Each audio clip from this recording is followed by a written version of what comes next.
सम्मानित सदनमा व्यक्त भएका विचार, सुझाव र जिज्ञासा प्रति नेपाल सरकारका तर्फबाट म सम्मान व्यक्त गर्न चाहन्छु। हामी बहुलवादी लोकतन्त्रमा विश्वास गर्छौँ, फरक मतको सम्मान गर्छौँ। बादे बादे जायते तत्त्वबोध, निरन्तर छलफलबाटै जन्मन्छ नयाँ ज्ञान वा बुझाइ। राष्ट्र निर्माणको साझा उद्देश्यमा हामी सबै बाँधिएका छौँ। साधन र साध्य छुट्याउन सक्यौँ भने धेरै कुराहरू स्पष्ट हुन्छन् जस्तो लाग्छ। हाम्रो साध्य वा गन्तव्यमा धेरै विवाद छ जस्तो मलाई लाग्दैन। एउटा सुशासित समुन्नत नेपालको चाहना हामी सबैको हो। अर्थतन्त्रको आकार बढोस्, सम्मानजनक रोजगारी र औसत प्रति व्यक्ति आयमा वृद्धि होस्, राज्यले सामाजिक न्यायको पक्षमा गर्न सक्ने लगानीको सामर्थ्य बढोस्, अन्तर्राष्ट्रिय प्रतिष्ठा र आत्मसम्मान कायम होस्। अब त्यहाँ पुग्ने बाटोमा चाहिँ केही विमति हुन सक्छ। साध्य र गन्तव्यमा विमति नहोला, पुग्ने बाटोमा चाहिँ जरुर केही विमतिहरू छन् र फरक ढङ्गले यो बाटो चाहिँ फरक ढङ्गले नै अगाडि लानुपर्छ भनेर नै राष्ट्रिय स्वतन्त्र पार्टी जन्मिएको हो। र विगत 30 वर्षकै नीति, शासकीय शैली र चरित्र ठिक भएको भए राजनीतिमा पुस्तान्तरण र आर्थिक सामाजिक क्षेत्रमा यति व्यग्र रूपान्तरणको माग हुने थिएन। पछिल्ला 3 दशकमा नेपाल, नेपाली नागरिक र समग्र अर्थतन्त्रले कुशासनको कति ठुलो मूल्य चुकाएको छ।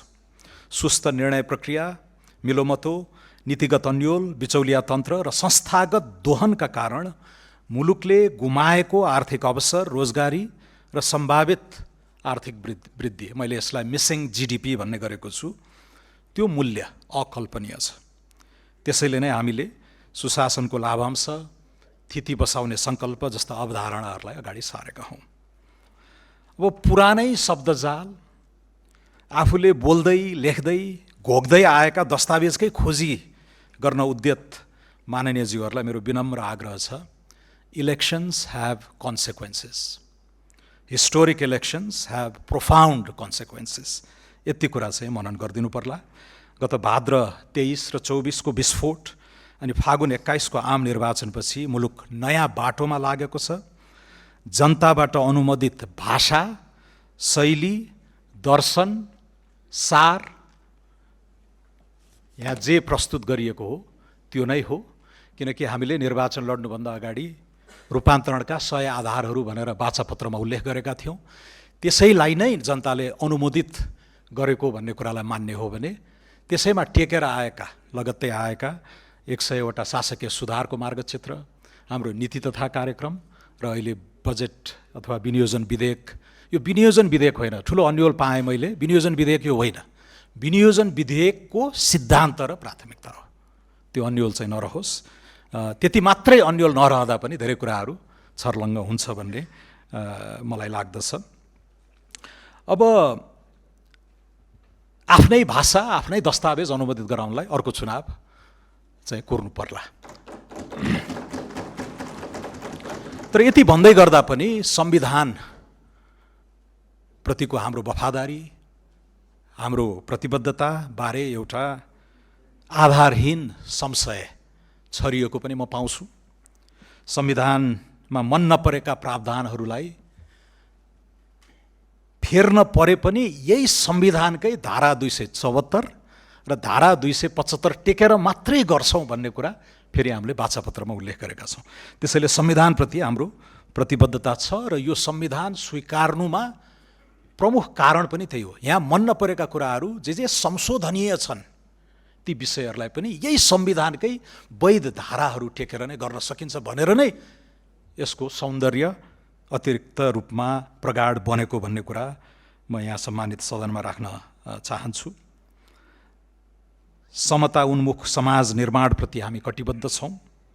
अवसरको समानता र मध्यम वर्गको सुरक्षित विस्तारप्रति पनि हामी समर्पित छौँ। समाजवाद भन्ने शब्द देखिएन भने समाजवादको सिनोनिमहरू त टन्नै छन् नि यहाँ। अब समाजवादको अलिकति फराकिलो परिभाषा छ। समाजवादलाई समता उन्मुख समाजको रूपमा बुझायो भने हाम्रो टोटल अन्डरस्ट्यान्डिङ त्यो तादात्म्यता त्यहाँ छ, मतैक्यता हुन्छ त्यसमा। तर धेरै केही मान्य सांसदहरूले समाजवादलाई उत्पादन, वितरण र विनिमयका स्रोत र साधनहरूलाई सम्पूर्ण रूपमा राज्यको नियन्त्रण र परिचालनमा हुनुपर्छ भन्ने बुझाइ, एउटा शास्त्रीय उग्रवाम बुझाइ हो भने चाहिँ त्यसलाई हामीले मान्दैनौँ। यति कुरा चाहिँ मैले स्पष्ट रूपमा राखेँ। यद्यपि नेपालको संविधानमा त्यो समाजवादको परिभाषा त्यतातिर ढल्केको छैन, त्यसलाई लोकतान्त्रिक आवरणमै, लोकतान्त्रिक स्पिरिटमै त्यो अगाडि बढेको हुनाले संविधानप्रतिको हाम्रो कटिबद्धता, प्रतिबद्धता यथावत नै छ। हाम्रो सोच लोकतान्त्रिक मूल्यमा आधारित, प्रतिस्पर्धात्मक, उत्पादनमुखी र सामाजिक न्यायसहितको उदार अर्थतन्त्र। सामाजिक न्याय भन्ने शब्द भेटिएन भन्ने पनि मैले सुने, त्यो सत्य होइन। राज्यलाई हामी सबै कुरा आफै गर्ने संरचनाका रूपमा होइन, नागरिक, निजी क्षेत्र र समाजको क्षमता विस्तार गर्ने सक्षम र उत्तरदायी संस्थाका रूपमा हेर्छौँ। सरकारको प्रभावकारी नियमन र सहजीकरणमा निजी क्षेत्रले उडान भर्ने अवधारणा अनुरूप हाम्रो लक्ष्य उपभोगमुखी, आयात निर्भर र सीमित अवसरमा आधारित अर्थतन्त्रलाई उत्पादन, नवप्रवर्तन, उद्यमशीलताद्वारा सञ्चालित गतिशील अर्थतन्त्रमा रूपान्तरण गर्नु हो। कतिपय मान्य सदस्यहरूले मुख्य प्राथमिकता के हो भनेर पनि सोध्नुभएको छ। हाम्रो शीर्ष प्राथमिकतामा सुशासन नै हो, किनकि हाम्रो विश्वास छ सुशासन बिना दिगो आर्थिक वृद्धि सम्भव हुँदैन। भ्रष्टाचार, ढिलासुस्ती, बिचौलिया तन्त्र र संस्थाहरूको अवैध कब्जाले राज्यको लागत मात्र बढाएको छैन, नागरिकको विश्वास पनि कमजोर बनाएको छ। त्यसैले यो सरकार सिस्टम सुधार मार्फत आर्थिक सुधारको बाटोमा अघि बढेको हो। E governance, digital delivery, one time data submission, performance contract जस्ता प्रबन्धहरू केवल प्रविधिका कुराहरू होइनन्, यी राज्य सञ्चालनका संस्कार नै परिवर्तन गर्ने आधार हुन्। हामीले खर्च गर्ने राज्य होइन, डेलिभरी दिने राज्य निर्माण गर्दैछौँ भनेर मैले यसअघि पनि सम्मानित सदनमा निवेदन गरेको थिएँ। केही मान्य सदस्यहरूले निजी क्षेत्र तर्सिने, आत्मविश्वास घट्ने चिन्ता व्यक्त गर्नुभएको छ। म स्पष्ट भन्न चाहन्छु, इमान्दार र लगानीमुखी निजी क्षेत्रले कुनै चिन्ता लिनु पर्दैन। सरकार स्वयं घर घर, ढोका ढोकामा पुगेर लगानी, उद्यम र उत्पादन विस्तारका लागि आह्वान गर्दैछ। आवश्यक सहजीकरण, कानुनी सुधार र नीतिगत स्थायित्व दिन सरकार प्रतिबद्ध छ। तर राज्य, नीति र सार्वजनिक संस्थालाई कब्जामा लिएर सीमित समूहको मिलोमतोमा देश दोहने प्रवृत्तिलाई अब संरक्षण गरिँदैन। गलतलाई गलत भन्न र रोक्न सरकार पछि हट्दैन। फेरि स्मरण गराउँछु, आसेपासेको मिलोमतो, नीतिगत कब्जा र दोहनको घनचक्करमा संलग्न प्रवृत्तिबाट राज्यलाई मुक्त गर्दै सुशासनको लाभ र लाभांश आम नागरिकसम्म पुर्याउनु नै हाम्रो मूल उद्देश्य हो। हाम्रो सोच, नीति तथा कार्यक्रम र विनियोजन विधेयकका सिद्धान्त तथा प्राथमिकता बीच सम्पूर्ण कन्सिस्टेन्सी छ र आगामी बजेट पनि यही दिशामा हुनेछ। प्रतिपक्षका मान्य साथीहरूलाई पनि यो परिवर्तनको यात्रामा अवरोध होइन, रचनात्मक सहयात्री बन्न आग्रह गर्दछु। हामीले ओभररिच गर्दा सचेत गराउनु होला। हामीले ओभररिच गऱ्यौँ भने सचेत गराउनुहोस्। तर निजी उद्यमीको आवरणमा बदमासी गर्ने, क्रिमिनालिटीका अंशहरू प्रदर्शन गर्नेहरूको कृपया बचाव नगरिदिनु होला। कतिपय मान्य सदस्यहरूले मध्यम वर्ग विस्तारको अवधारणामाथि पनि टिप्पणी गर्नुभएको छ। यहाँ स्पष्ट हुन आवश्यक छ, मध्यम वर्गको विस्तार भन्नाले केही सीमित वर्गलाई सुविधा दिनु होइन। यसको मूल ध्येय गरिब, श्रमिक, किसान, भूमिहीन, सुकुम्बासी र अवसरबाट वञ्चित समुदायको आर्थिक हैसियतमाथि उठाउनु हो। जब नागरिकको आय, सिप, उत्पादकत्व र अवसरमा पहुँच बढ्छ तब मात्रै वास्तविक सामाजिक गतिशीलता, अपवर्ड मोबिलिटी सम्भव हुन्छ। त्यसैले यो अवधारणा सामाजिक न्यायलाई आर्थिक उन्नयनसँग जोड्नु हो। बुँदा नम्बर 37 र 38मा कसैले गरिब भनेर यो सर्च गर्नुभएछ वर्ड डकुमेन्टमा, नभेटेपछि चाहिँ यहाँ छैन भनेर यहाँ मान्य सांसदज्यूहरूले पनि राख्नुभयो। शब्द उही हो, अवधारणा अलिकति फरक हो। हामी अलिकति सकारात्मक र यो एउटा नयाँ भाष्य पनि बनाउन खोज्दैछौँ। हाम्रो वाचापत्रमा उल्लेख भए अनुसार नै यो गरिबीको खेती नै गर्ने एउटा ठुलो उद्योग छ यहाँ, त्यसलाई हामी निरन्तरता दिन चाहँदैनौँ।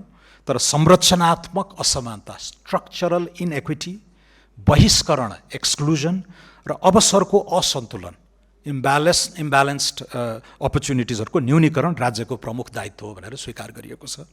पिछडिएका क्षेत्र, सीमान्तकृत समुदाय तथा अवसरबाट वञ्चित वर्गको सार्वजनिक सेवामा समान पहुँच विस्तारलाई उच्च प्राथमिकता दिनेका छौँ भनेर हामीले भनेका छौँ।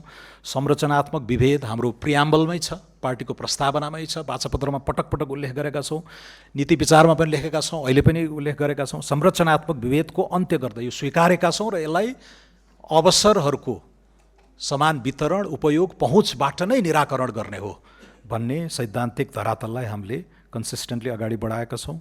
लक्षित हस्तक्षेपलाई सुदृढ गर्नेछौँ भनेर भनेका छौँ। विकासको मूल प्रवाहबाट ऐतिहासिक रूपमा वञ्चित कर्णाली, मधेस र सुदूरपश्चिम लगायतका क्षेत्रहरूको रूपान्तरण राज्यको प्राथमिकता मात्र होइन, शीर्ष प्राथमिकता हो भनेर उल्लेख गरेका छौँ।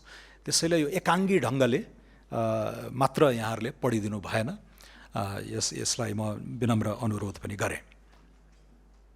मुक्त कमलरी, मुक्त कमैया, हरुवा चरुवा र हलियाहरूको पुनरुत्थान बारे पनि यो भाष्यमा चाहिँ यसलाई अन्तर्निहित छ। अब समयको पाबन्दी, स्पेसको पाबन्दीले गर्दाखेरि धेरै कुराहरू अवधारणामा कैद गर्ने हो, तर यसलाई विश्वसनीय बनाउन बजेट विनियोजनमा हामीले पहल गर्ने नै छौँ। धेरै मान्य सदस्यहरूले अघिल्लो पटक नीति तथा कार्यक्रममा केही पुरानै कुराहरू दोहोरियो भनेर पनि टिप्पणी गर्नुभयो। अहिले पुनः त्यही नीति तथा कार्यक्रमका आधारमा प्रस्तुत सिद्धान्त र प्राथमिकतामाथि यसमा पुरानो केही पनि भएन भनेर पनि गुनासो गर्नुभएको छ।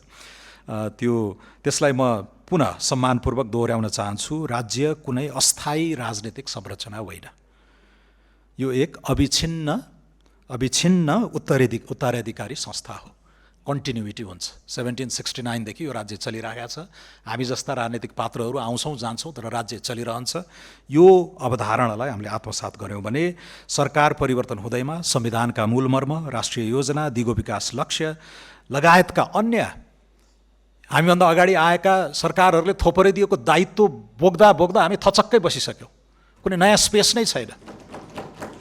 सबभन्दा ठुलो बजेट, भौतिक पूर्वाधार, सहरी विकासमा त वर्तमान मन्त्रीज्यू जाँदै गर्दाखेरि तोकिएको सिलिङभन्दा बढी रकम अघिल्ला दायित्वहरू थिए।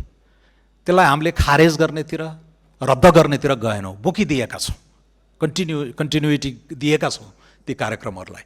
यद्यपि राजनीतिक अभिप्रायबाट प्रेरित त्यस्ता धेरै कार्यक्रमहरूलाई सायद यो जनादेशलाई सर्वात्मना सम्मान गर्ने हो भने त्यसलाई खारेजै गर्नुपर्ने पनि हुन सक्थ्यो केही आयोजनाहरू।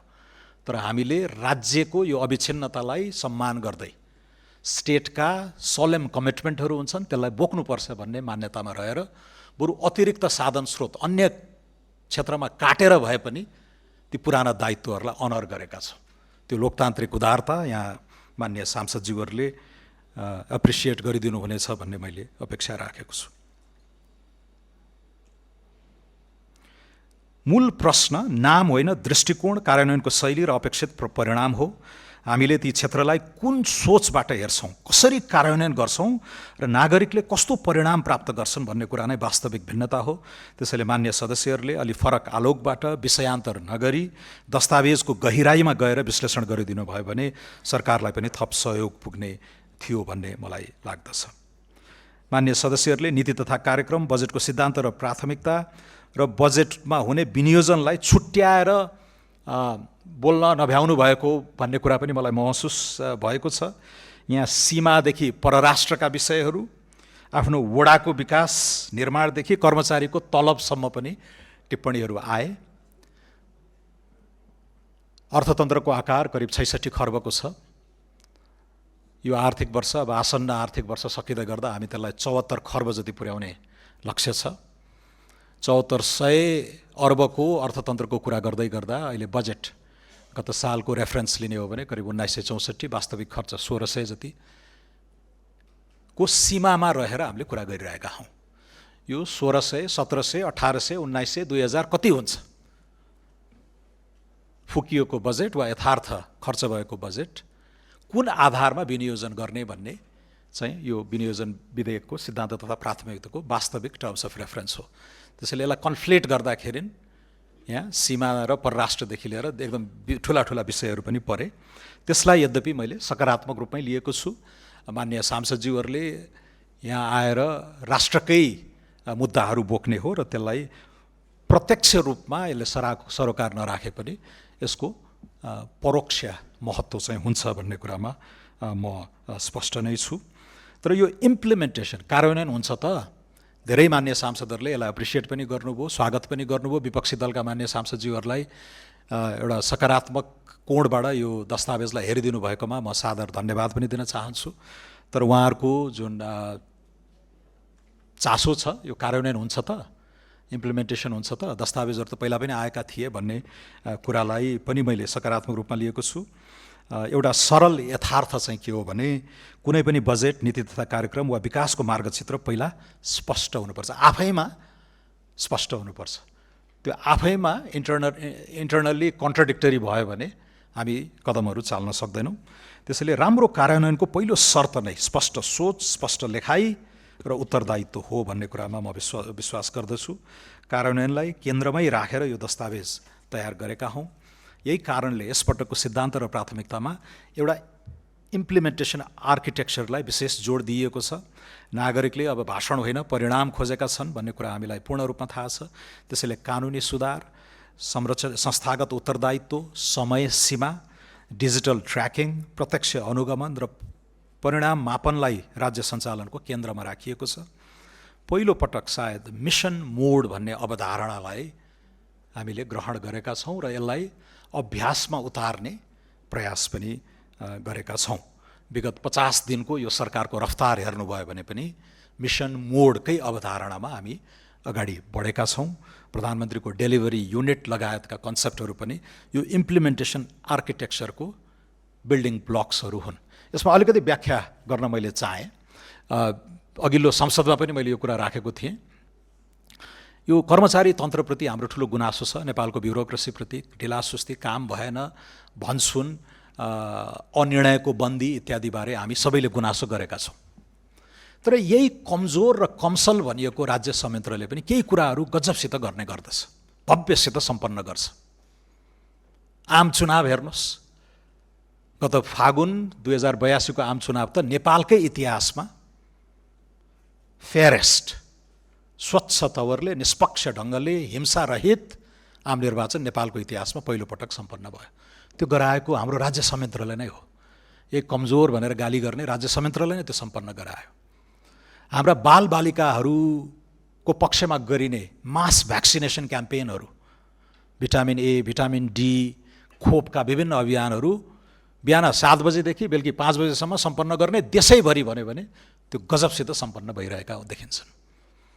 ठुलो ठुलो विपद आउँदा, सन् 2015 को भूकम्पमा त म त्यति बेला सरकारमै थिएँ र मैले फर्स्ट ह्यान्ड यहीँ सिंहदरबारबाटै देखेको थिएँ। त्यो अर्ली रिस्पोन्स असाध्यै राम्रो भएको थियो। 11:56 भुइँचालो गयो, 12:30 यहाँ सिंहदरबारमा सेन्ट्रल डिजास्टर कमिटीको मिटिङ बसिसकेको थियो। त्यो अर्ली रेस्पोन्स, रेस्क्यु रिलिफका चरणहरू असाध्यै सराहनीय ढङ्गले गर्न सकिएको थियो र यो यही कमजोर भनिएको मच मलाइन्ड चाहिँ क्रिटिसाइज्ड स्टेट ब्युरोक्रेसीले नै गरे हो त्यो काम। ठुला ठुला समिटहरू हेर्नुहोस्, सार्क समिट, बिमस्टेक, विभिन्न देशका राष्ट्राध्यक्षहरू आएर गरिने सभा सम्मेलनहरू पनि एकदम राम्रोसित गर्छ यही स्टेट मसिनरीले। तर रुटिन सर्भिस डेलिभरी चाहिँ यही राज्य संयन्त्रले फेरि गर्न सक्दैन। त्यहाँ करप्सन छ, ढिलासुस्ती छ, व्यापक गुनासाहरू त्यहाँ आउँछन्। रुटिन पब्लिक सर्भिस डेलिभरी चाहिँ यो राज्य संयन्त्रले। के फरक भयो त? संयन्त्र त एउटै हो। फरक के हो भने मिसन मोड। अघिल्ला गतिविधिहरूको अब्जेक्टिभ एकदमै क्लियर थियो, के गर्ने भनेर पहिले नै थाहा हुन्थ्यो, सबैलाई थाहा हुन्थ्यो। के भयो भने त्यसलाई सफल मान्ने भन्ने मानकहरू पहिले नै स्पष्ट हुन्थ्यो र तेस्रो ती सबै कुराहरूको डेडलाइन हुन्थ्यो, समय सीमा। त्यसैले मिसन मोडमा एक्जिक्युट गरिएका पब्लिक कामहरू उल्लेख्य, सराहनीय हुने गरेका छन् भने रुटिन पब्लिक सर्भिस डेलिभरीमा चाहिँ त्यही संयन्त्र चुकिरहेको हुन्छ। त्यसैले यो रुटिन पब्लिक सर्भिस डेलिभरीको कामलाई पनि हामीले जति सक्छौँ मिसन मोडमा ढालौँ। उत्तरदायी संस्थाहरू, निकायहरू, व्यक्तिहरू, समय सीमाका अवधारणाहरूलाई बाध्यकारी रूपमा अगाडि बढायौँ भने मलाई लाग्छ वी क्यान डु बेटर।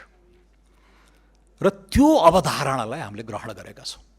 यो कुरा हामीले भाषापत्रमा पनि लेख्यौँ, यो कुरा हामीले शासकीय सुधारमा पनि लेख्यौँ, नीति तथा कार्यक्रममा पनि लेख्यौँ र अहिले बजेट विनियोजन विधेयकको सिद्धान्त प्राथमिकता पनि लेखेका छौँ। र हाम्रो मर्म, हाम्रो स्पिरिट यही नै हो। त्यसैले यो शब्दमा भन्दा पनि गभर्नेन्सको फिलोसफी र एक्जिक्युसन मोडल नै पनि अहिले रासोपा सरकारको प्रस्थान बिन्दु हो भन्ने कुरा म सम्मानित सदनमा निवेदन गर्न चाहन्छु। नयाँ र पुरानोका शब्दहरू पनि सुने मैले। बेलायतको प्रतिष्ठित अक्सफोर्ड युनिभर्सिटीमा एउटा कलेज छ, नाम छ न्यू कलेज। सन् 1379 मा बनाएर रहेछ, नाम छ न्यू कलेज। आज पो पुरानो भयो त, सन् 1379 मा त नयाँ थियो नि त्यो पनि। हामी यहाँ यक्ष मल्लले काठमाडौँ उपत्यकालाई आफ्ना 3टा सन्ततिलाई बाँडेर काठमाडौँ, भातगाउँ, ललितपुर बनाउनुभन्दा 100 वर्ष अगाडिको कलेजको नाम छ न्यू कलेज। त्यसैले यसलाई सापेक्षतामा हेरौँ र सही नीति, सही नियत, क्षमताको आलोकबाट हामीले मानिस, दल, समूह सबैको मूल्याङ्कन गर्नुपर्दछ। यसमा मैले धेरै भनिराख्न परेन। हामीले प्रस्तुत गरेका 5 मार्गदर्शक सिद्धान्त सुशासनको लाभांश, अर्थतन्त्रको पुनर्संरचना, एकीकृत पूर्वाधार, सामाजिक लगानी र बहुआयामिक अन्तर्राष्ट्रिय सम्बन्ध, सौम्य शक्तिको सुदृढीकरण लगायत यी आधारमा प्राथमिकताहरू जुन निर्माण गरेका छौँ, हाम्रो विश्वास छ यी प्राथमिकताले आर्थिक वृद्धि, रोजगारी, सामाजिक न्याय, उत्पादकत्व, प्रतिस्पर्धात्मकता र नागरिकको जीवनस्तरमा गुणात्मक सुधार ल्याउने आधार निर्माण गर्नेछन्। यो नागरिकको जीवनस्तर उकास्ने भने अघि शब्दकै कुरामा अघि 8 सालको बजेट पनि मैले बोकेर लिएर आएछु।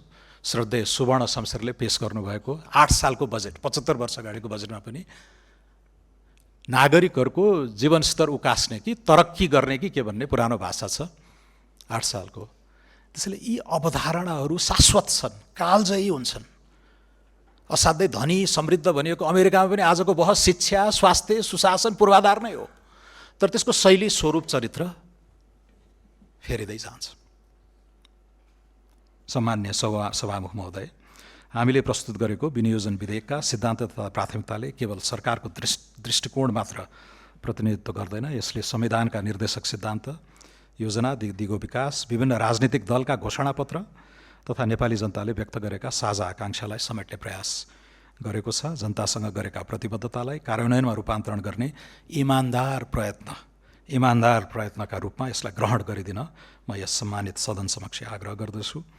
यहाँबाट उठेका महत्त्वपूर्ण धारणाहरूलाई सरकारले गम्भीरतापूर्वक लिने नै छ। मान्य सदस्यहरूबाट अझ गहिरो अध्ययन, दूरदृष्टि र राष्ट्रहित केन्द्रित रचनात्मक सुझावको अपेक्षा राख्दै राष्ट्र निर्माण सम्बन्धी बहसलाई परिपक्व र परिणाममुखी बनाउन म सबैलाई आह्वान गर्दछु। धन्यवाद।